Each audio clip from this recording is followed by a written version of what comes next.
प्यारे विद्यार्थियों, आज हम लोग दर्शन शास्त्र में बीए पार्ट 2 के लिए जो पेपर 3 है ऑनर्स और सब्सिडियरी दोनों के लिए इथिक्स यानी नीति शास्त्र के टॉपिक ड्यूटी एंड ऑब्लिगेशन यानी कर्तव्य तथा आबंध के विषय में चर्चा करेंगे। इसके पूर्व हम लोग नैतिक प्रत्यय शुभ और उचित के विषय में चर्चा कर चुके हैं, तो आज हम लोग कर्तव्य तथा आबंध के विषय में चर्चा करेंगे। तो आइए जानते हैं कर्तव्य तथा आबंध क्या होता है।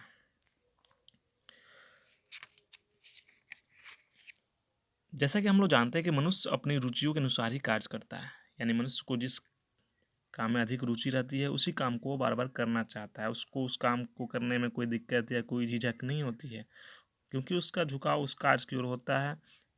उस कार्य को करने में उसको अच्छा लगता है, आनंद आता है। और रुचि दो तरह की हो सकती है, जन्मजात हो सकती है या अर्जित हो सकती है, यानी वह रुचि जो है मनुष्य में जन्म से ही हो सकता है या बाद में उस काम को करने के लिए मनुष्य में रुचि उत्पन्न हो गया हो। लेकिन यहाँ हम कह सकते हैं कि रुचियों के अनुसार किया गया प्रत्येक कर्म नैतिक दृष्टि से उचित नहीं माना जा सकता। क्यों नहीं माना जा सकता? क्योंकि मान लीजिए किसी मनुष्य को अगर चोरी करने की इच्छा हो रही है या चोरी करने की उसमें रुचि है और वह चोरी करता है, तो उसे तो हम नैतिक दृष्टि से उचित नहीं मान सकते हैं। हाँ, हो सकता है कोई महान कार्य भी हो रुचि के अनुसार, लेकिन मूल रूप से हम यह नहीं कह सकते हैं कि रुचि के अनुसार किया गया प्रत्येक कर्म जो है नैतिक दृष्टि से उचित ही हो। रुचि के अनुसार कर्म करने में मनुष्य अपनी इच्छा के अनुसार कार्य करता है, जबकि कर्तव्य के अनुसार कार्य करने में उसे अपनी इच्छा के प्रतिकूल जाना पड़ता है।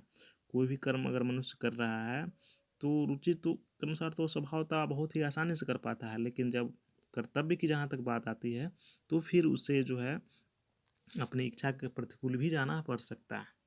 और कर्तव्य का मार्ग कठिनाई से भरा होता है। इसके लिए मनुष्य को अपने आप को अभिप्रेरित करना होता है, उसे दृढ़ संकल्प की आवश्यकता होती है, उसके लिए परिश्रम और अभ्यास की आवश्यकता होती है। हाँ, ऐसा होता है कि कई बार मनुष्य जो है कर्तव्यपरक बाध्यता को जो है अभ्यास से उसको रुचि में परिवर्तित कर लेता है और कर भी सकता है। कर्तव्य में विभिन्न प्रकार की बाध्यता होती है। मनुष्य जो है बाध्यता से ही कर्म करता है। बहुत सारे मनुष्य कर्म जो है वो जो है बाध्यता के लिए करता है, या कह सकते हैं कि उसमें मनुष्य जो है पूर्ण रूप से जो है बाधित होता है। बाधित का यहाँ मतलब यह है कि वो मनुष्य करने के लिए उस काम को विवश हो जाता है। तो आइए जानते हैं कौन कौन सी वो बाध्यता है। सबसे पहले परिस्थितिजन्य बाध्यता पर हम चर्चा करेंगे। परिस्थितिजन्य बाध्यता जो है एक ऐसी बाध्यता है जो हमें परिस्थिति के अनुसार उत्पन्न होता है। जैसे हमें मान लीजिए कि विद्यालय आना है और एकाएक बहुत तेज़ बारिश हो गई, तो फिर वहाँ ऐसी परिस्थिति उत्पन्न हो गई कि हम या तो विद्यालय नहीं जा पाए या हमें विद्यालय जाने में देरी हो, हम समय पर नहीं पहुँचे, तो इस बाध्यता को परिस्थितिजन्य बाध्यता कह सकते हैं। दूसरी बाध्यता है कानूनी बाध्यता, जिसमें एक कानून आता है और हम लोग जानते हैं कि प्रत्येक राज्य और देश का अपना अपना कानून है और मनुष्य को इसका पालन करना पड़ता है। और मनुष्य की यह बाध्यता है कि वो वहाँ के कानून को माने, क्योंकि वहाँ के नागरिक होने के नाते उस कानून को मानना उसका कर्तव्य है। तीसरी बाध्यता है सामाजिक बाध्यता। समाज में मनुष्य रहता है तो समाज के नियमों का पालन भी उसे करना होता है, क्योंकि मनुष्य एक सामाजिक प्राणी है और अगर वह समाज के नियमों को नहीं मानेगा तो जाहिर सी बात है कि समाज के लोग उसे बहिष्कृत कर देंगे या समाज में उसे रहने नहीं देंगे। बहुत सारी बाध्यताएं समाज में होती है। और सबसे महत्वपूर्ण है जो है नैतिक बाध्यता।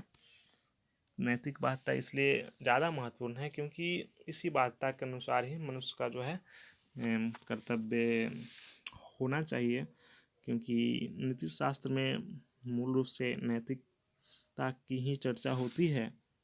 और नैतिकता जो है आत्म केंद्रित न होकर सर्व कल्याण केंद्रित होती है।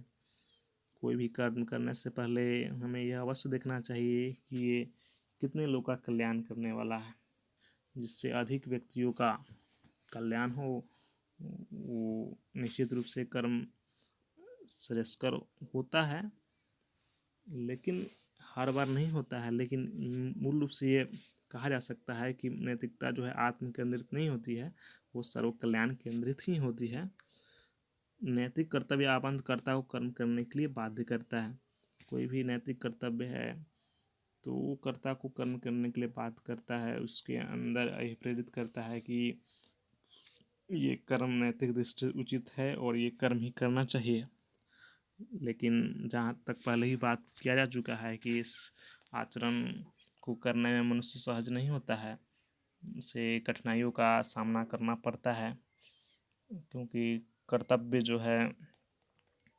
कर्तव्य को करने के लिए हर बार रुचि कार्य नहीं करता, हर बार रुचि के अनुसार नहीं किया जा सकता। उसके लिए कभी कभी अपनी रुचियों के विरुद्ध जाना ही पड़ता है। इसलिए यह कार्य मनुष्य के लिए